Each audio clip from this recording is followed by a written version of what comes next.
이 슬라이드 제대로 다 했나? 예.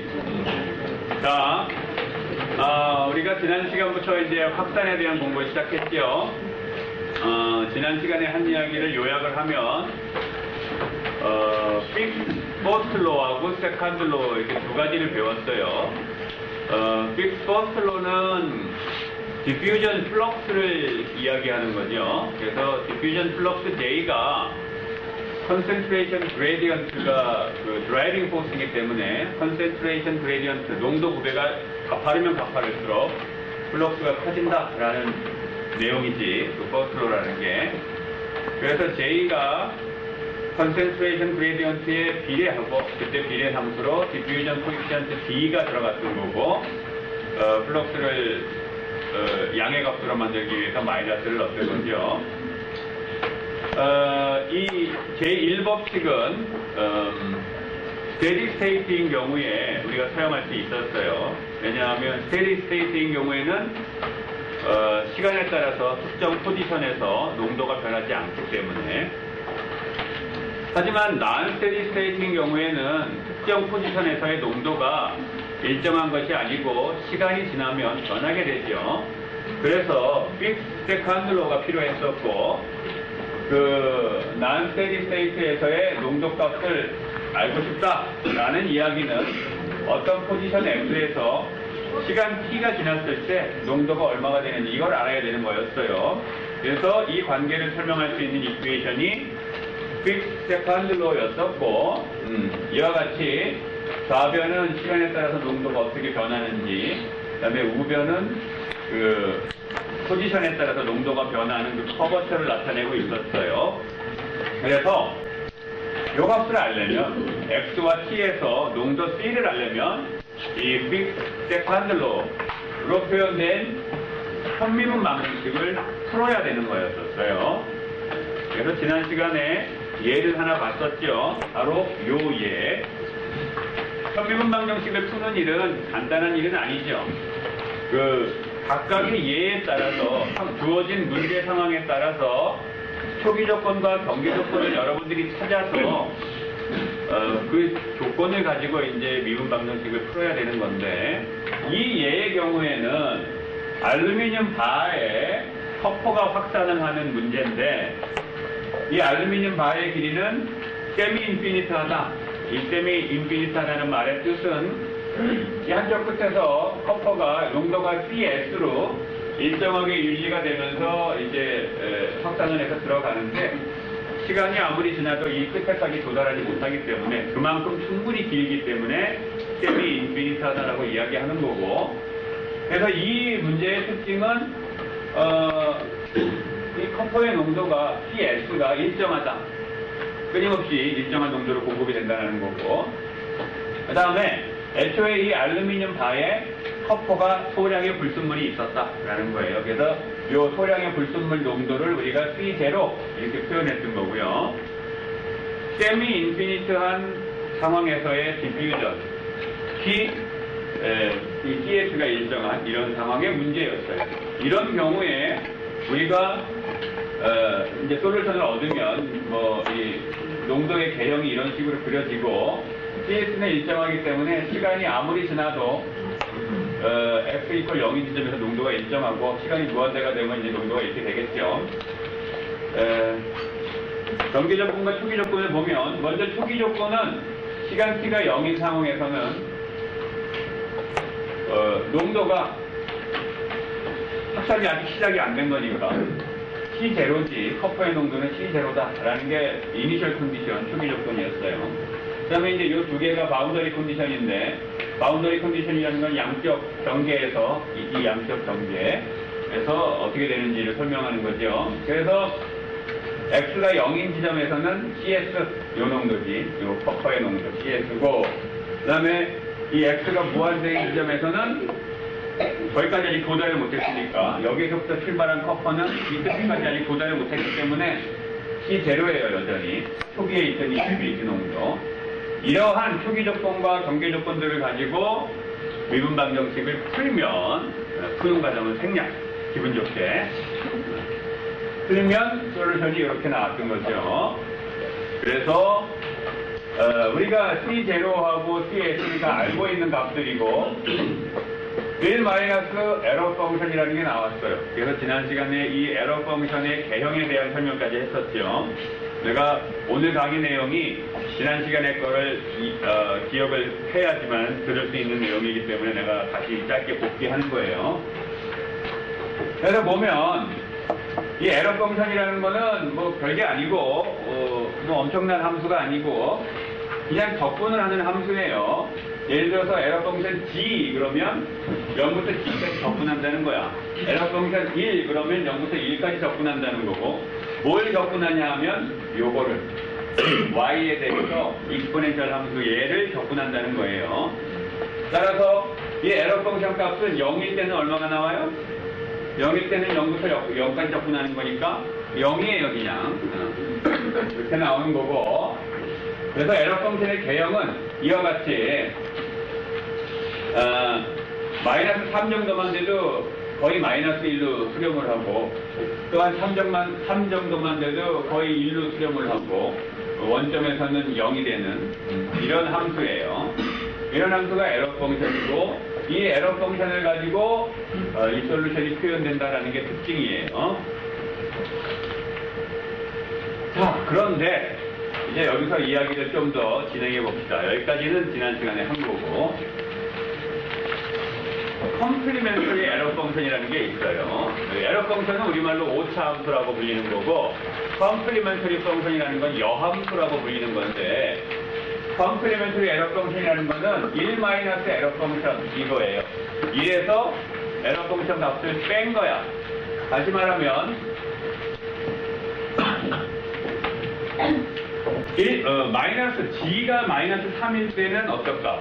컴플리멘터리 에러 펑션 값이 1 마이너스 에러 펑션을 해야 되는데 g가 마이너스 3일 때는 에러 펑션 값이 마이너스 1이죠. 그러니까 1 마이너스 에러 펑션 하면 컴플리멘터리 여기 C가 빠졌네. 여기 C가 빠졌네요. 아니구나. 앞에 거지? 미안해. 컴플리멘터리 에러 펑션이면 1 마이너스 다시 마이너스 1. 그러니까 2가 되겠죠. 그렇죠? 2가 되는 거고 0에서는 0이 나오니까 1 마이너스 0 하면 1. 그 다음에 3에서는 1이니까 1 마이너스 1 하면 0 이렇게 되죠. 그래서 이 슬라이드에서 보여주는 것처럼 컴플리멘터리 에러 펑션을 그림을 그리면 2부터 0을 거쳐서 2부터 1을 거쳐서 0으로 가는 앞에 있던 에러 펑션을 이렇게 돌려놓은 뒤집어 놓은 그런 모양을 갖게 돼요. 이게 컴플리멘터리 에러 펑션이야. 내가 이걸 지금 왜 설명했냐 하면 우리가 앞에서 본 알루미늄 바에서 CS가 일정한 상황에서 커퍼가 확산해가는 이 문제의 솔루션이 이렇게 표현된다고 했는데 이 솔루션을 보면 1 마이너스 에러 펑션의 형태죠.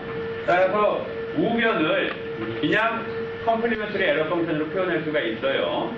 게다가 만약에 알루미늄 바 안에 애초에 들어있던 불순물 커퍼가 하나도 없었다 라고 한다면 C0가 0인 경우죠. C0가 0인 경우이기 때문에 이게 없어지죠. 분모 분자의 C0가 없어져서 이거 솔루션을 간단하게 이렇게 쓸 수 있을 거예요. 그렇죠? 이건 CS는 상수값이고 그냥 컴플리멘터리 에러 펑션으로 표현할 수가 있어요. 이 솔루션을. 자, 여기까지 해두고 이걸 뒤에 가서 써먹을 거예요. 지금까지 배운 이 내용을 가지고 예제를 하나 봅시다. 여기에 non-steady state diffusion에 관한 문제가 하나 있는데 탄소가 들어가 있는 탄소방이야. FCC에 아이론 카본 얼로이가 있어요. 이 탄소방에 탄소 함량이 0.2 웨이트%였어 초기에. 따라서 이제 C0 값을 얘기하는 거예요. C0 값이 0.2였어요. 근데 얘를 대기 조건에서 온도를 높여서 카뷰라이제이션이라는 걸 했어요. 침탄이라는 거야. 표면의 탄소 농도를 높여주기 위한 공정이에요. 카뷰라이제이션이라는 걸 해가지고 탄소 농도를 1.0으로 만들었어. 표면 쪽을 1.0.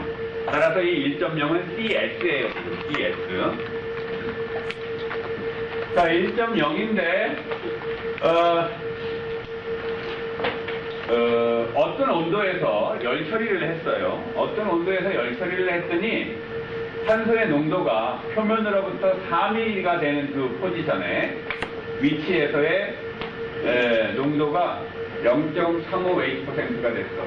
49.5시간이 지난 다음에 열 처리를 49.5시간 동안 어떤 온도에서 했더니 표면으로부터 4mm 지점의 농도가 탄소 농도가 0.35H%가 됐어요. 이렇게 됐다면 이 사람은 열 처리를 몇 도에서 했느냐? 이게 문제예요. 자, 그러면 non-steady state에 관한 디퓨전 문제인데 이 문제가 이런 문제를 풀려면 우리가 픽스 세컨드 로를 풀어야 되죠. 근데 우리가 여지껏 달랑 한 가지 케이스 공부했어요. 픽스 세컨드 로 미분방정식 풀 수 있는 케이스 하나 공부했어. 따라서 그 케이스에 해당되는지 확인을 해야 되겠죠. 먼저 C0 여기 나와 있는 거고 CS가 지금 1%다 이거예요. 1%. 이 농도가 일정하게 유지된다라는 거예요. 이 농도가 일정하게 유지가 되고 그 다음에 시간 T는 49.5시간, 포지션 X는 4.0mm 에서의 농도가 0.35H라는 거예요. 그리고 이 쇳덩어리의 길이 또는 깊이 이거는 표면으로부터 충분히 길기 때문에 세미 인피니트하다고 우리가 생각을 한다면 이렇게 생각을 하면 이제 앞에서 우리가 솔루션을 얻은 그 문제하고 똑같은 상황이 되는 거죠. 초기 조건과 경계 조건이 똑같아요. 결국은 똑같은 문제야. 따라서 솔루션도 이 동일한 요식을 쓸 수가 있게 되겠죠. 이 동일한 식을. 그럼 이제 이 식을 이용해서 문제를 풀면 되는데 우리가 얻어야 되는 게 뭐야? 계산하라고 한 게 몇 도에서 열 처리를 했느냐라는 거예요. 근데 불행히도 이 식을 보면 온도는 안 나와. 온도는 안 나와 지금. 그럼 뭘 알아야 돼? 여기에 있는 것 중에 온도하고 관련되어 있는 게 뭐 있어요 지금? 요거죠 D. Diffusion Coefficient D는 Arrhenius-like equation이었어. 따라서 D는 D0 곱하기 exponential 마이너스 RT분의 뭐 Q가 이렇게 돼 있었죠. 액티베이션 에너지. 따라서 우리가 이 식으로부터 이 D를 구하면 D로부터 온도를 구할 수 있겠죠. Diffusion Coefficient D는 온도하고 연관되어 있기 때문에 온도에 따라서 Diffusion Coefficient가 달라지니까. 자, 그래서 문제에서 주어진 이 값들을 이제 대입을 하면 되겠죠. 요게 주어져 있어. X가 4mm, 시간이 49.5시간에서 요 농도값이 얼마냐? 요거다라는 거야. 좀 더 엄밀하게 얘기하면 CX, T겠지. 그 값이 0.35. 이거라는 얘기예요. 그 다음에 C0 여기 주어져 있고 CS 주어져 있어요. 따라서 대입하면 돼 그냥. 대입하면 여기다 대입한 거고 1 에러 펑션 이렇게 됐는데 일단 복잡하니까 요거 매개 변수를 써서 이제 G라고 놓읍시다 얘를. G라고 놓으면 1 에러 펑션 G 이렇게 되죠. 그러고 나면 1에서 요가 정리해서 계산하면 이렇게 나와요. 따라서 요 G 값을 어떻게 알 수가 있지? 역함수 취하면 되죠. 이거 계산은 여러분들이 갖고 있는 계산기에 보면 에러 펑션은 다 내장함수로 돼 있어요. 돼 있을 거야. 그래서 그냥 계산하면 돼. 역함수 취해서. 근데 연습해봐요. 내가 이거 시험 문제 낼지도 몰라. 마음이 동하면. 근데 계산기 없다고 가정하고 한번 푸는 걸 볼게요. 전통적으로는 에러 펑션은 이제 손으로 계산하기가 힘드니까 이게 다 테이블로 주어져 있다고 했죠. 그래서 그 에러 펑션 테이블에 일부를 여기 보여준 거예요. G가 0.9일 때 값이 이렇고 0.9일 때 값이 이렇다 그거야. 근데 에러 펑션 값이 0.816가 나왔으면 D는 얼마냐? 이거 내삽을 하면 되죠. 인트라폴레이션. 인터폴레이션. 요걸 하면 되지. 단순히 이제 비례식을 쓰면 되는 거예요. G 값이 0.9에서 0.95로 변할 때 에러 펑션 값은 0.7970에서 0.8209. G가 이만큼 변할 때 에러 펑션 값은 이만큼 변했다. 그렇다면 G가 여기서 여기까지 변할 때는 얘는 얼마나 변해야 되느냐? 요 값 집어넣고 이거 비례식 그냥 풀면 되죠. 단순한 비례식이에요. 그래서 이거 풀면 G가 0.93 이렇게 나와요. 이렇게 내삽을 해서 풀어도 되고 또는 돈 투자한 계산기 가지고 계산해도 되고요. 여러분들한테 달렸어. 다만 시험에는 내가 이 내삽을 해서 풀어라 그렇게 했다면 손으로 풀라는 얘기고 별 언급이 없으면 마음대로 하세요. 여러분들이 계산기로 풀던 내삽을 하건. 자, G값을 얻었으니까 다시 이걸 구했으니까 이제 거꾸로 D를 구해야 되죠. 그래서 D에 대해서 정리하고 여기다 이제 숫자를 대입할 거예요. 자, 그래서 지금 얻은 G값 집어넣고 그 다음에 아까 열 처리한 시간과 그 다음에 표면으로부터 4mm 지점이라고 했으니까 X와 T 집어넣고 에러 펑션 값 집어넣고 계산하면 이제 디퓨전 코에피션트 값이 계산이 되죠. 이렇게 해서 디퓨전 코에피션트를 얻고 나면 이 값으로부터 이제 온도를 구할 수 있겠죠. 온도. 자, 그래서 그 디퓨전 코에피션트가 이렇게 아레니우스 라이프 이퀘이션으로 표시가 되니까 우리가 이제 온도를 구할 수 있는데 온도를 구하려면 뭐를 알아야 돼? E0 프리 익스포넨셜 값하고 액티베이션 에너지 값을 알아야 되죠. 근데 이 값들은 책에 테이블로 나와 있어요. 그리고 내가 시험 문제를 만약에 낸다면 알려주겠죠. 그래서 거기에서 찾아가지고 쓰면 돼요. 근데 다만 이때 여러분들이 당연시하고 넘어가겠지만 꼭 명심해야 되는 건 이 액티베이션 에너지가 온도에 따라 특별히 변하지 않는다라는 가정이 사실은 있는 거예요. 액티베이션 에너지가 온도에 따라 안 변한다라고 한다면 우리가 이 값을 쓸 수 있는 거야. 그래서 이 두 값을 가지고 이제 계산을 하면 온도는 1300켈빈 이렇게 나오신다라는 거예요. 뭐 별로 어렵지 않죠. 무슨 엄청나 보이는 함수가 하나 튀어나오긴 했는데 사실은 별거 아니에요. 그렇지? 별거 아닌 거 맞죠? 자, 그래서 지금까지 픽스 세컨드로 이 미분 방정식을 풀어가지고 우리가 확산의 문제를 해결하는 예를 하나를 봤어요. 그런데 아까 내가 이야기했듯이 미분 방정식을 풀 때는 경계 조건과 초기 조건을 가지고 풀어야 되는데 똑같은 케이스에 해당하는 문제는 지금 본 아까 우리가 구했던 그 솔루션을 그냥 쓰면 돼요. 하지만 초기 조건과 경계 조건이 다른 문제라면 그 식을 쓸 수가 없죠. 따라서 여기까지만 내가 강의를 하고 시험 문제를 내면 낼 문제가 이거밖에 없어. 재미없잖아 그러면. 그래서 하나를 더 준비했어요. 또 다른 확산의 형태, 그걸 보겠다. 그 대표적인 게 반도체에서 도펀트라고 불리우는 불순물의 확산이에요. 반도체라는 게 우리나라가 뭐 반도체 산업이 발달돼 있다라고 하지요. 흔히들 반도체 얘기하는데 반도체는 전기가 어중간하게 통하는 물질을 반도체라고 하는 거죠. 그래서 유리처럼 전기가 안 통하는 것도 아니고 또는 뭐 불이나 철처럼 전기가 잘 통하는 것도 아니고 어중간하게 흐르는 물질이에요. 대표적인 게 실리콘. 실리콘 자체가 큰 산업이 되는 건 아니야. 사실 실리콘 자체의 산업 크기는 크지가 않아요. 그걸 가지고 어떠한 공정을 거쳐서 전자, 소자, 칩을 만들었을 때 이제 그게 부가가치가 큰 거지. 왜냐하면 그 칩이 CPU의 역할도 하고 D램의 역할도 하고 우리 휴대폰에 들어가는 플래시 메모리의 역할도 하고 또는 어떤 주문형 반도체의 역할도 하고 다양한 펑션을 갖고 있는 기능을 하기 때문에 이제 부가가치가 높은 거예요.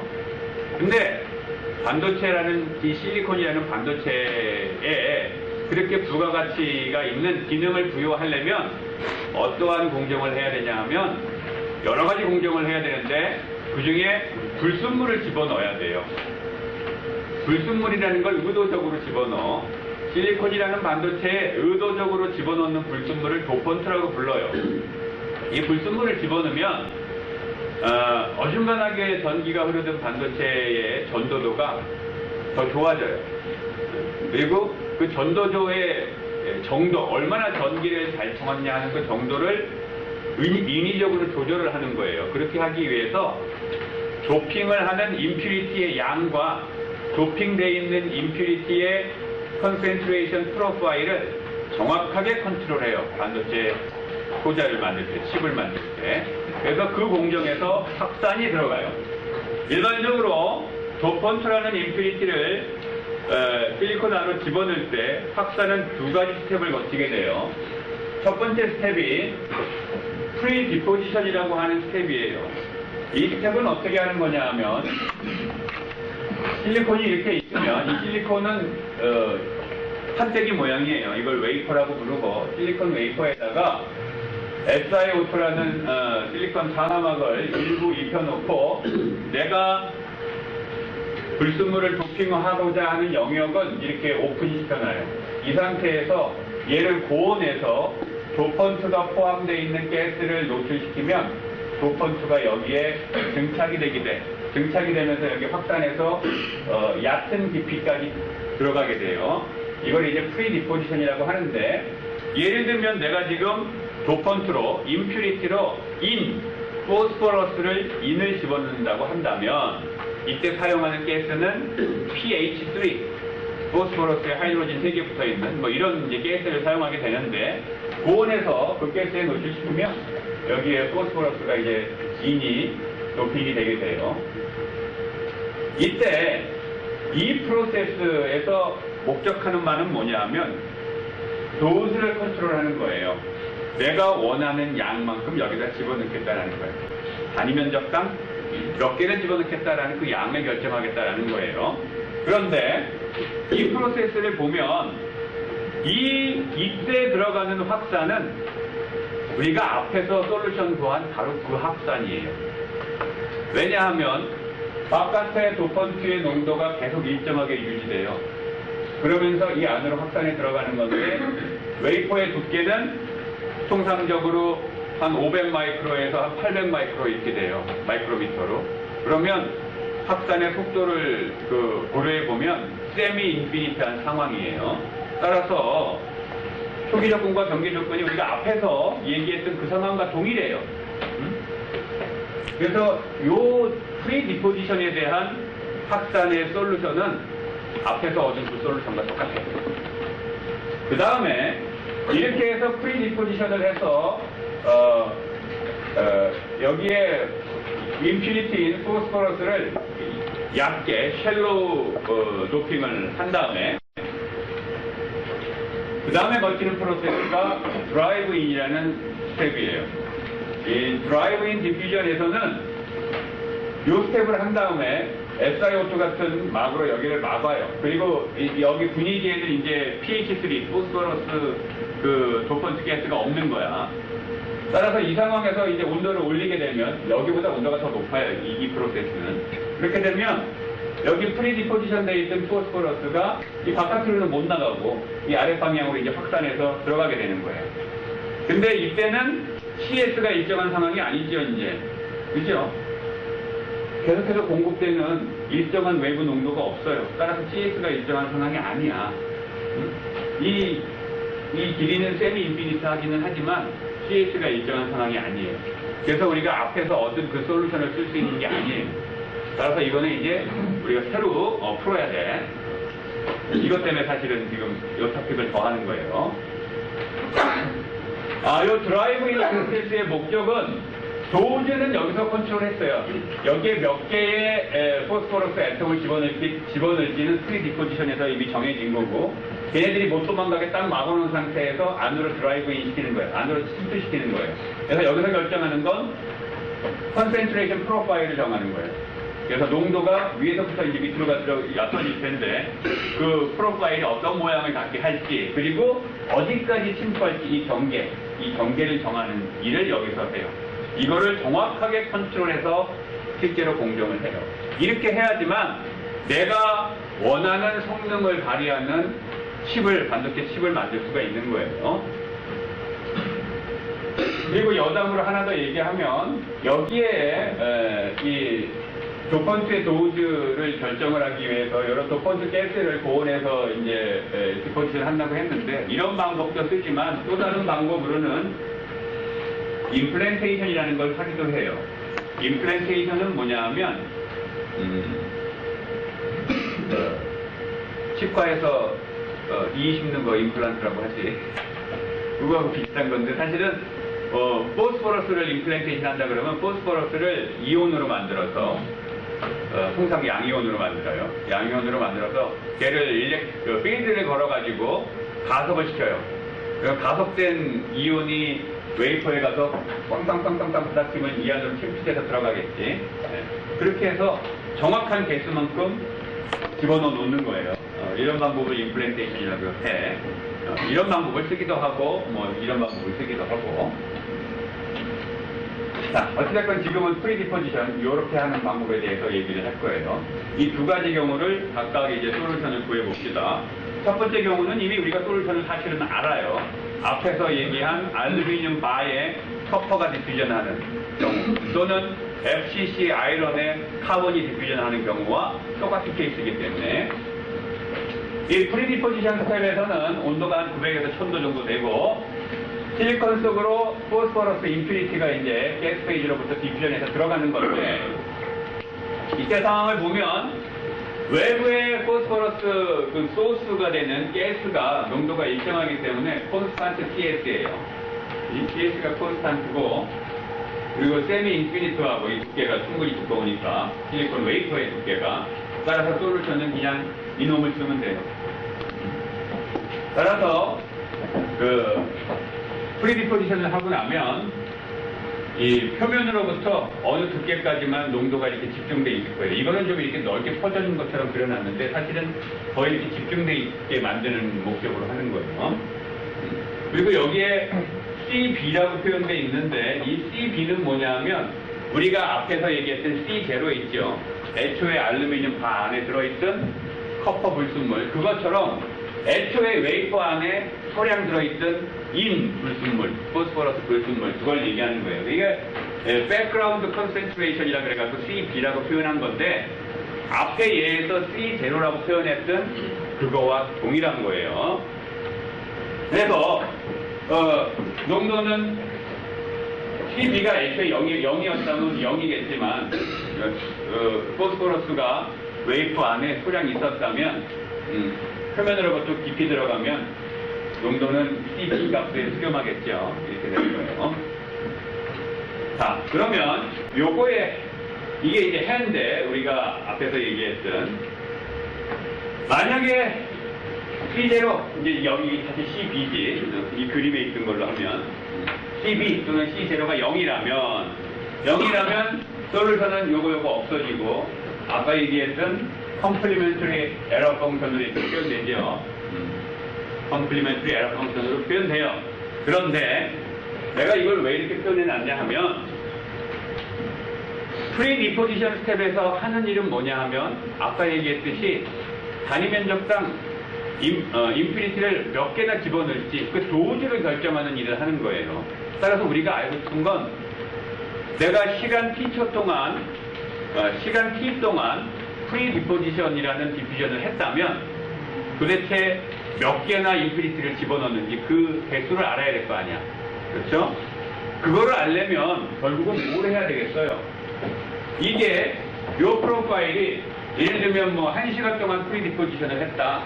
그랬을 때의 농도 프로파일이에요. 그러면 1시간 동안 프리디포지션 했을 때 웨이퍼 안으로 침투해서 들어간 포스포러스의 총량을 알고 싶으면 어떻게 해야 돼? 이거 적분하면 되는 거잖아요. 그치? 0부터 무한대까지. 그렇죠? 이 빨간 커브를 적분하면 되죠. 바로 그걸 하면 돼요. 지금 우리가 하고 싶은 게 그거야. 도즈를 알고 싶으면 이 식을 적분하면 돼요. 적분. 근데 이게 또 컴플리멘터리 에러 펑션이야. 좀 복잡해 보이는 펑션은 적분까지 하려네. 근데 수학에서는 복잡한 함수일수록 머리 아프지가 않아요. 왜냐하면 미분과 적분이 다 테이블로 만들어져 있어. 어휴, 이런 고마울 때가 어딨어. 네, 테이블을 찾아보면, 이거 뭐야? 네, 이건 이제 적분을 해야 되죠. 그래서 얘를 적분을 하면 그게 뭐가 되는 거야? 예를 들면 1시간 동안 프리디포지션 했을 때 들어간 그 포스포러스의 양이 되겠죠. 그래서 이걸 적분을 하는데 0부터 무한대까지 적분을 한단 말이죠.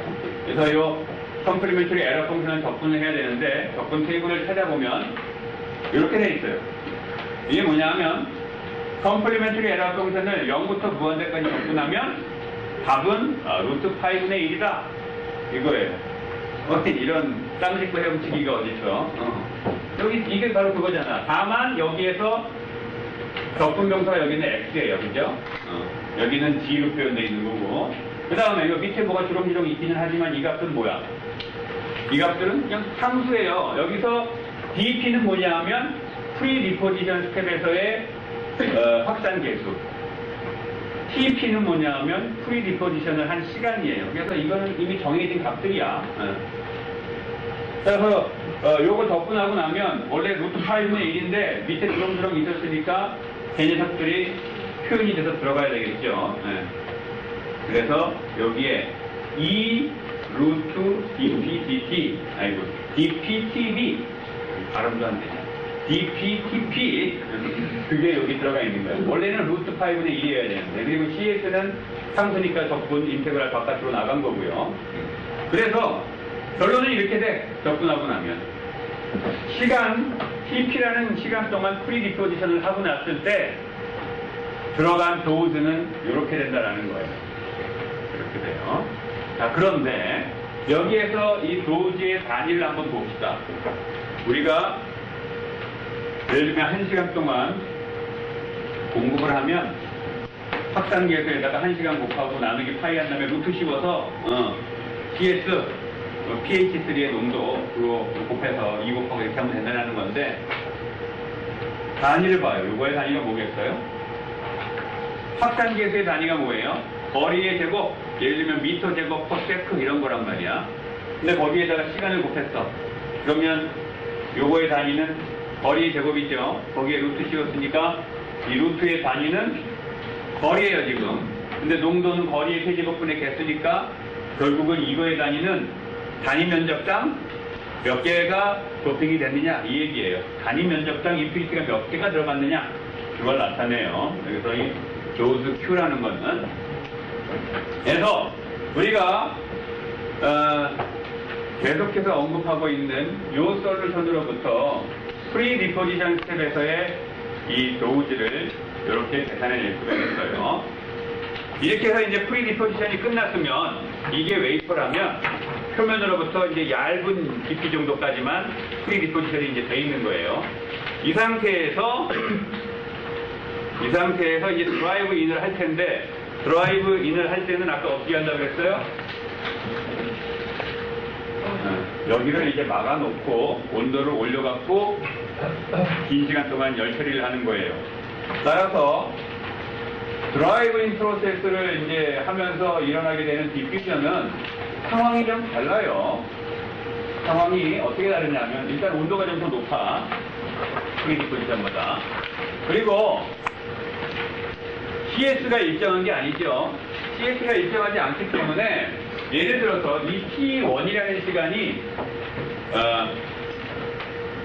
예를 들면 드라이브인을 하나도 안 한 시간 결국은 T 이퀄 제로라고 생각해봅시다. 내가 지금 T라는 걸 얘기할 때 이 시간 T는 프리디포지션에서도 내가 T라는 표현을 쓰고 드라이브인에서도 T라는 시간을 쓰는데 이 T는 서로 다른 시간 T예요. 프리디포지션이 끝나면 그 다음에 드라이브인을 할 때는 시간 T가 째깍째깍 이제 그때부터 새로 시작되는 거야. 그래서 이제 T 이퀄 0에서 내가 드라이브인을 시작한다고 할 때 프리디포지션에 의해서 만들어진 포스포러스의 농도 프로파일이 이렇다라고 한다면 프리디포지션이 딱 끝났을 때 표면 쪽에만 어떤 농도가 이제 프로파일이 만들어져 있잖아. 그렇죠? 그 상황이에요. 이렇게 돼 있다고 한다면 드라이브인을 하게 되면 이 점이 점점 밑으로 내려가게 되겠죠? 왜냐하면 이쪽에서 공급되는 CS가 없어. 예. 여기서 공급되는 CS가 없어요.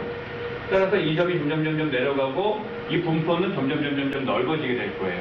그래서 시간이 무한대로 흐르면 이게 점점 이렇게 돼갖고 어떤 굉장히 낮은 레벨에서 이렇게 수평선이 만들어질 거예요. 이와 같은 확산이에요.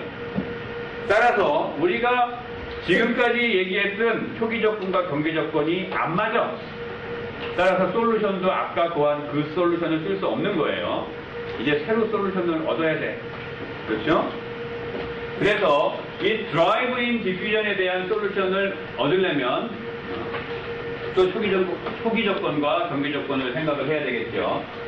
먼저 가정 하나는 프리디포지션에 의해서 만들어진 포스포러스의 농도가 굉장히 얇게 표면으로부터 얇은 샬로우 프리디포지션이 됐다. 그러니까 샬로우 도핑이 됐다라는 가정 하에서 생각을 해보면 첫 번째 초기 조건이라는 게 시간 t가 0일 때 드라이브인 디퓨전이 시작 안 했을 때 프리디포지션은 끝났고 드라이브인 디퓨전이 아직 시작 안 했을 때 그때의 농도를 보면 어떻게 돼?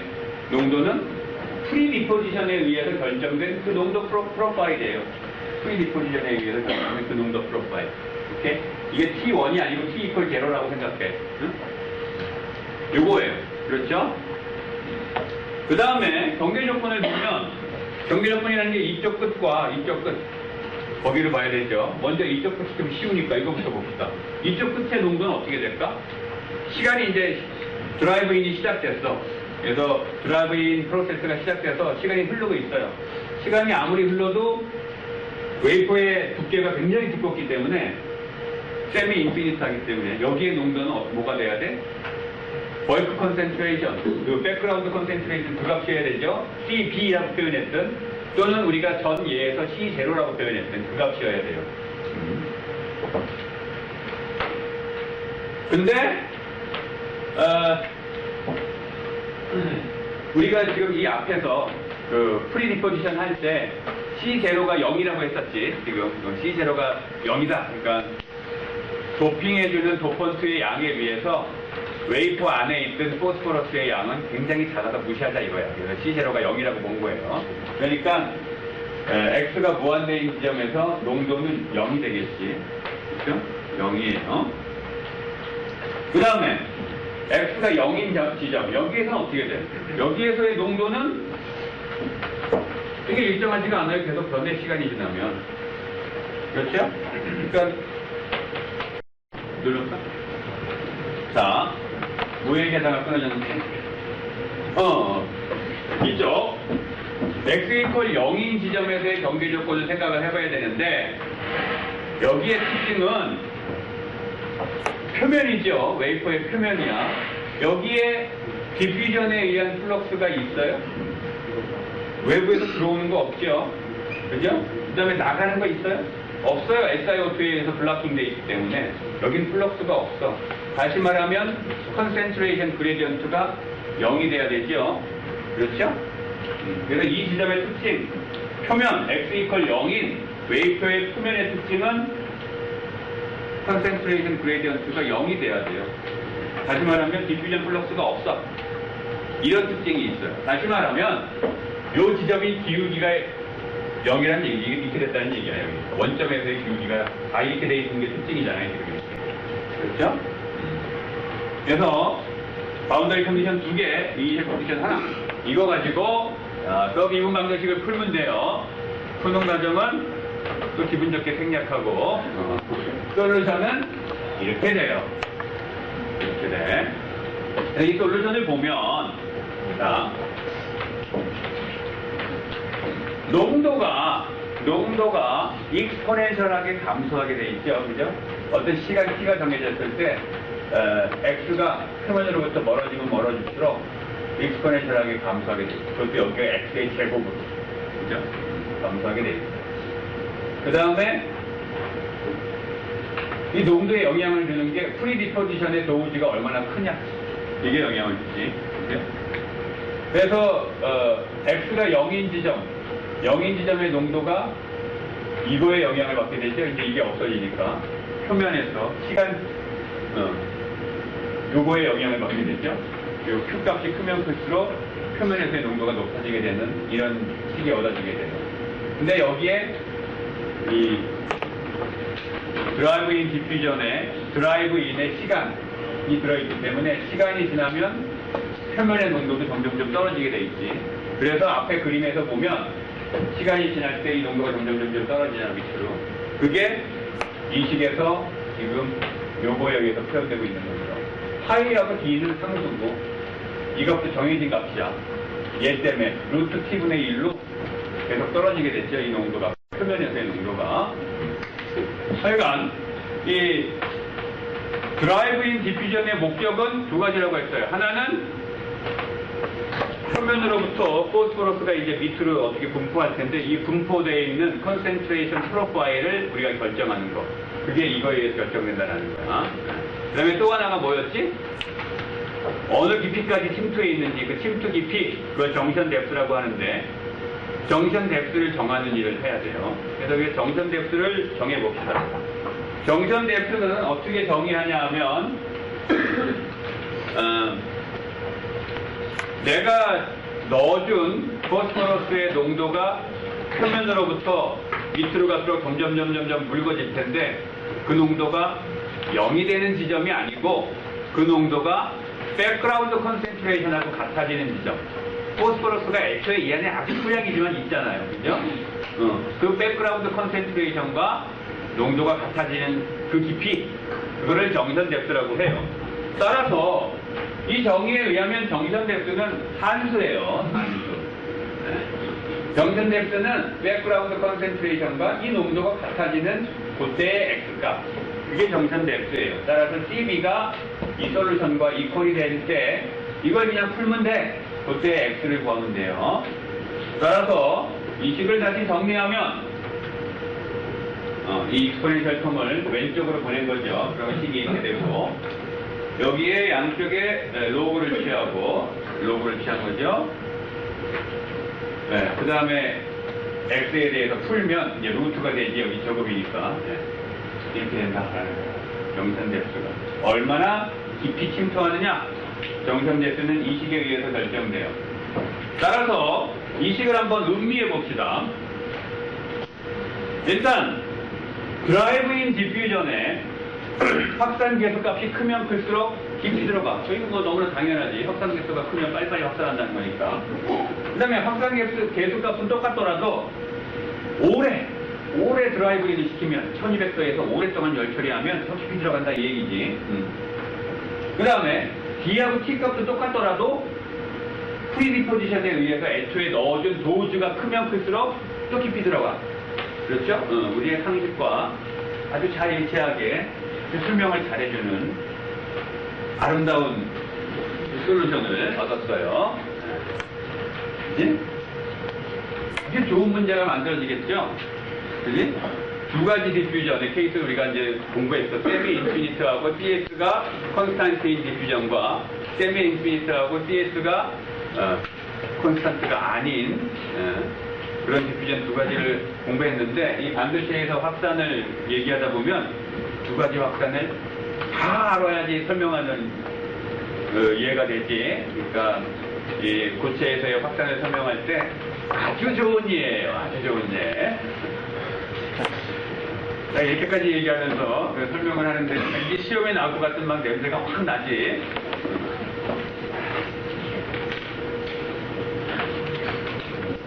자, 반도체에서 확산과 관련된 문제가 여기에 있어요. 여기에 있고, 그 다음에 다른 철강 재료, 정확히 기억은 안 나는데 거기에서의 확산 문제가 여기 있어. 그래서 이 두 개가 픽스 세컨드로 관련 문제고, 요게 아마 픽스 퍼스트로 관련 문제일 거예요. 그리고 요게 디퓨전 코에피션트 관련된 문제야. 그래서 이 네 문제를 숙제로 해서 풀고 나면 해선 5장에서는 내가 어떤 문제를 내든 여러분들은 다 풀 수 있을 거예요. 자, 마지막으로 써머리를 합시다. 오늘은 시간이 좀 남아서 친절하게 써머리까지. 자, 여기 확산이 빠른 경우와 확산이 느린 경우 있어요. 한번 정리를 해보면 어떤 고체 재료가 이 렉티스에 클로스 패킹이 돼 있어. 그런 경우는 확산이 느릴 거예요. 그렇지 않은 경우. 그렇지 않은 경우에. 예를 들면 뭐 저기 브레인 바운더리도 많고 디펙트도 많고 뭐 이런 거보다는 이런 애들이 확산이 잘 안 될 거고. 그러다 보니까 데인시티가 큰 놈이 확산이 느리고 이런 매트릭스에서 데인시티가 낮은 매트릭스에서 애톰들의 확산이 수월할 거예요. 그 다음에 작은 애톰은 확산이 수월하지 인터스티셜 디퓨전이 가능하기 때문에 하지만 큰 애톰들은 힘들어요. 베이컨 힐을 이용해서 디퓨전 해야 되니까. 그 다음에 또 하나는 이렇게 코밸런트 본딩 같은 걸 하고 있는 물질에 비해서 세컨더리 본딩에 의해서 솔리드가 된 그런 물질들 고분자 같은 것들 그런 것들이 상대적으로 디퓨전을 꼭 뭐 그렇게 얘기하기 힘든데 고분자라고 디퓨전을 다 잘하는 건 아니에요. 하지만 상대적으로 그래서 우리 왜 지난번에 그 메틸렌 클로라이드 장갑기구 이거 했었지. 그때 스테디 스테이트에 도달했을 때 생각보다 굉장히 많은 양의 MC가 피부에 닿았었죠. 이와 같이 디퓨전을 정리할 수가 있어요. 여기에 나온 것보다는 이 서머리 페이지에 나온 것보다는 여러분들한테 내가 강조하고 싶은 건 퍼스트 로와 세컨드 로의 의미를 정확하게 알기를 바라고 그 각각을 사용하게 되는 스테디 스테이트 디퓨전과 난 스테디 스테이트 디퓨전이 어떻게 다른지. 그 다음에 특히 난 스테디 스테이트 디퓨전은 이게 편미분 방정식 푸는 거기 때문에 결국은 초기 조건과 경기 조건이 어떤 형태를 갖느냐에 따라서 솔루션이 다 달라지거든요. 그래서 그 케이스를 많이 알고 있을수록 여러 상황에 대처할 수가 있겠죠. 근데 필요하면 확산과 관련된 책을 찾아보면 다양한 케이스들이 이미 다 풀어갖고 수학적으로 기술되어 있기 때문에 그런 케이스들에 대해서는 여러분들이 쉽게 접근할 수 있을 거예요. 어찌됐건 푸는 방식은 다 마찬가지예요. 지금 두 가지 예에서 보여줬던 것처럼 그런 식으로 접근을 하면 돼요. 자, 여기까지.